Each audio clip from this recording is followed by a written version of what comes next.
Hello, strong people.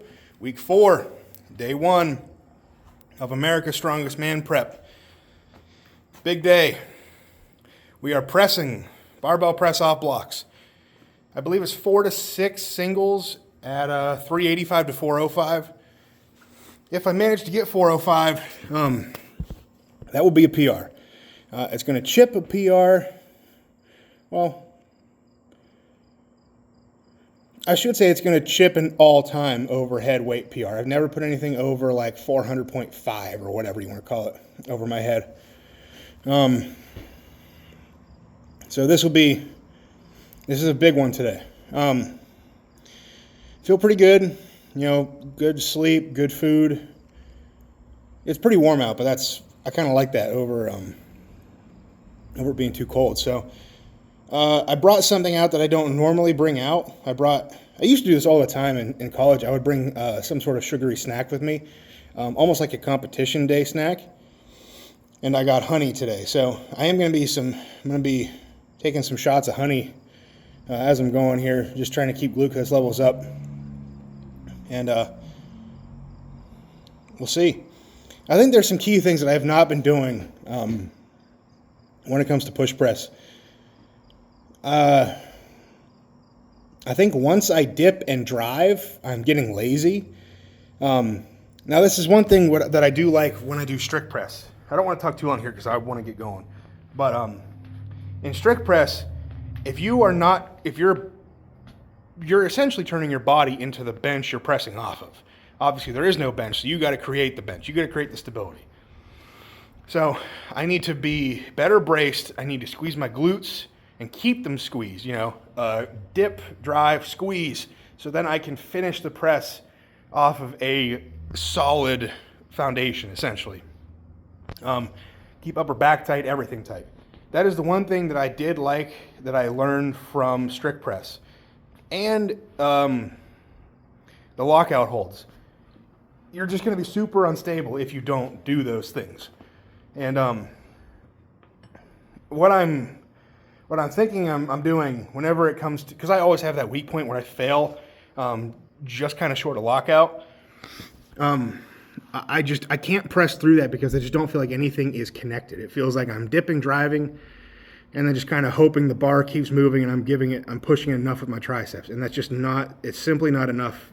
I need to be using the rest of my body, everything I can to move that weight. So I'm going to really focus on that as I warm up here. And I want my legs to be warm. I want to be able to push this. I can get more leg drive. I know I can. So that's it. That's all I want to talk about. So let's get warmed up and make this happen.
Now that is a pressing session.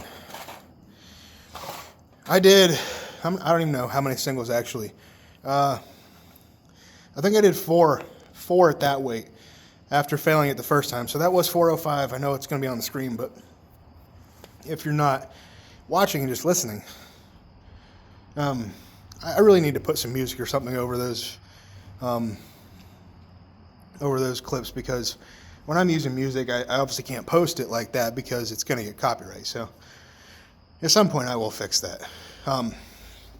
But I legitimately feel like I could keep singling that for 5 more reps. That's probably an exaggeration, but they all feel great. They all feel better than the previous one. They don't all look the same, but they all feel about the same.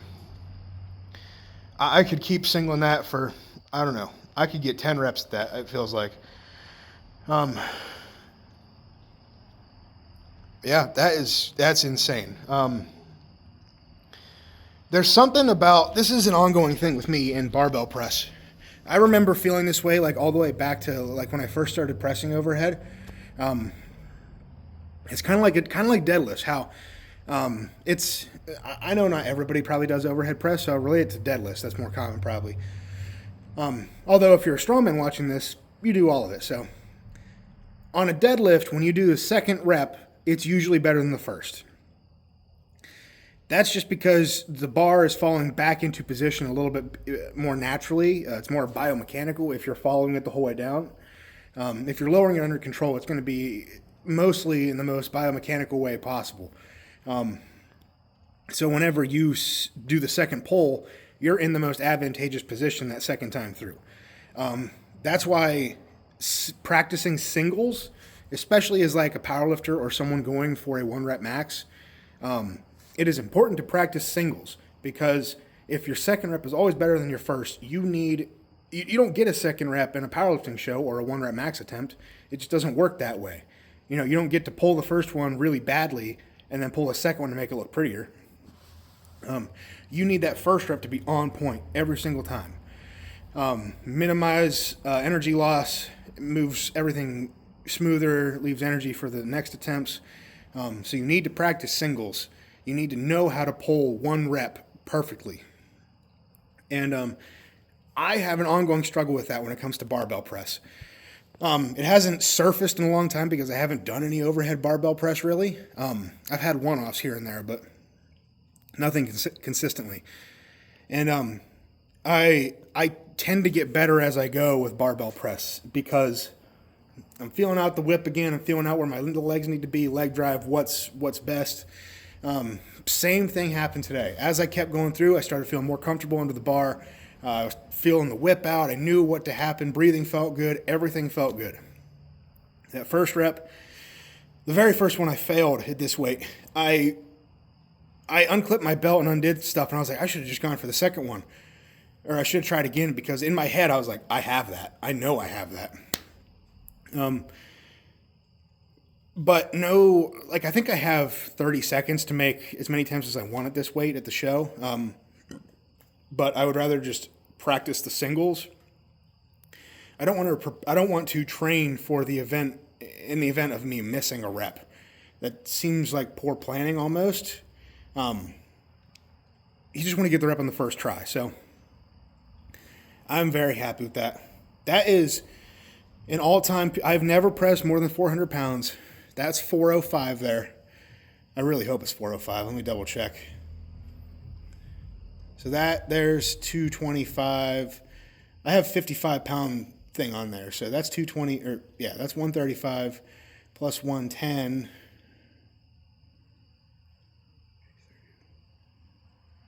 Oh, no, 120. No, wait. 55, 110. Oh, my God, hold on. We're good. It was 405. I almost lost my mind there for a second. The brain, as I get further into these sessions, my brain goes. My buddy and I was talking about that on Saturday. Funny enough. It was 405, so that is right. I've never pressed over 400 pounds out of the rack, clean and press, nothing. I felt confident enough to do it on an axle a couple months back. I pressed 400 log. Actually, I have actually pressed 400 pounds on a log, an axle, and a barbell now. I have pressed an axle out of the rack though, and they're all like almost identical. I think I have a good bit more on barbell press now, but you probably should, because there's going to be some whip. If you use it right, you can get that whip to help you, but to be able to hit a PR weight for multiple singles,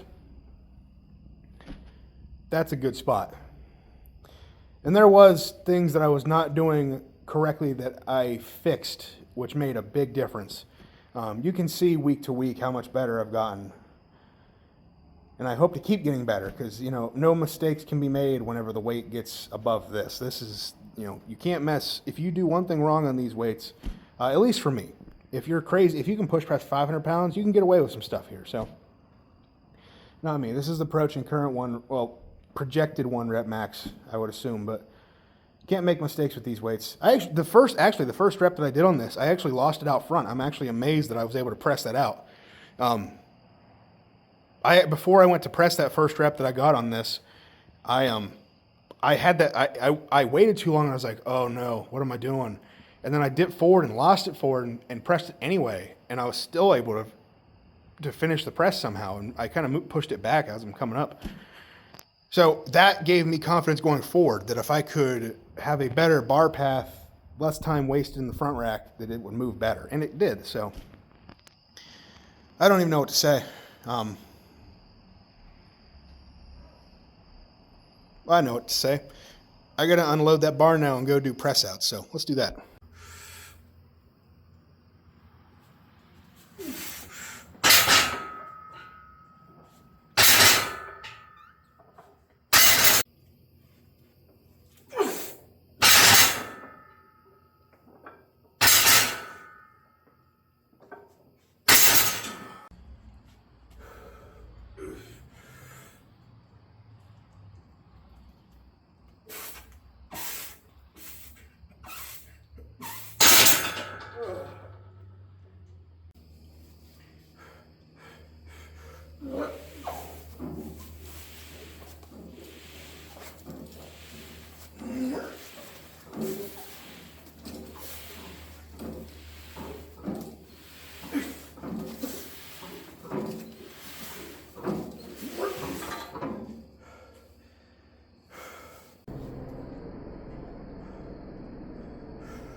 Oh my God.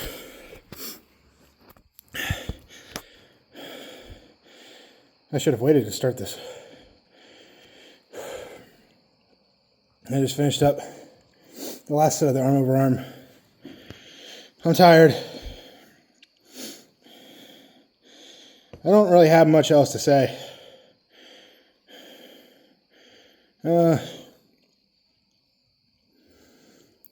Yeah, I don't know. You guys saw everything for the most part, so I did annihilate my triceps in there, in the middle somewhere that I didn't show, and I really put some work in on them because the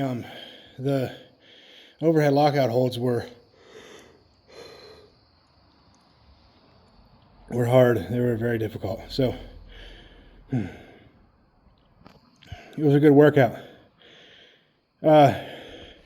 Something I'm implementing is, obviously I've been upping my protein for the last just about a week now. It's been a full week.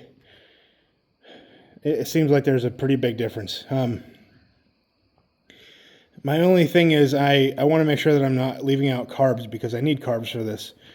So I'm prioritizing the protein, but I can't neglect the carbs in its place. So it's just something I need to remember to do, just to keep a mental note of. I'm doing breakfast now too, at least something. I got some blueberry Greek yogurt cups, which, it's specifically the blueberry ones. I don't really like blueberries by themselves, but like you put blueberries in something and it's all of a sudden amazing, including Greek yogurt. So I'm buying like these little single packs. I don't know if I'll keep doing the single ones. I don't know. Do they make big containers of blueberry Greek yogurt? Because if they do, I'm just going to do that instead probably. But I'm getting, I think it's like 220 calories, maybe like 30 grams of protein or something, somewhere around there for breakfast. And I'm trying to eat my lunch a little bit later at work. rather than have like a 6-hour gap in between meals. I'm trying to have like a 4-hour gap or something. Probably closer to 5, but you get the idea. 4.5, something like that. And I don't know if it's gonna, I don't know. Worth a shot. All I know is I'm really hungry right now, and I have a lot of protein left to go. So, workout's done. My brain is fried. I need to go inside. So, until next time, go out, get strong, stay strong, and I'll see you guys in the next one. Peace.